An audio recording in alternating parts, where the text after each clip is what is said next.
GST में एक option ये होता है कि आप यहाँ पर कॉम्पोजिशन का ऑप्शन ले सकते हो। मतलब कि आप जितनी भी सेल्स करोगे उस सेल्स के बेसिस पर आपको 1% जीएसटी या जो भी स्पेसिफाइड रेट होगा, जो कि बहुत कम होता है नॉर्मल रेट से, उतना पे करना है। अब ये जितना सुनने में अच्छा लगता है उतने ही सारे इसमें प्लॉट ट्विस्ट भी है।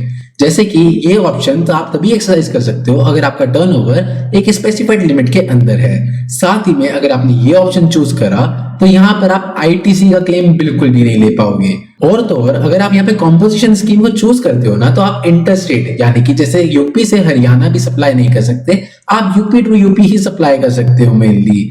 एंड अगर आपने यहाँ पे कॉम्पोजिशन को चूज करा है तो आपको जो टैक्स का पैसा देना है वो भी अपनी जेब से देना है। मतलब यहाँ पर आप कस्टमर से टैक्स का पैसा कलेक्ट नहीं कर सकते हो।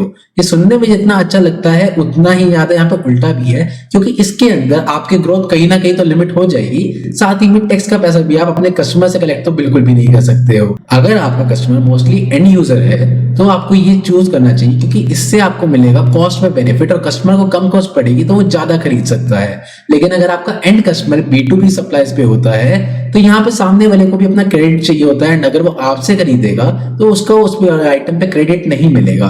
तो इसीलिए उस केस में आपको नॉर्मल प्रोविजन के साथ जाना ज्यादा बेहतरीन रहेगा। ऐसे ही मोर कंप्लायंसेस और जीएसटी एंड फाइनेंस की नॉलेज के लिए do like share and subscribe पैसा प्रूफ।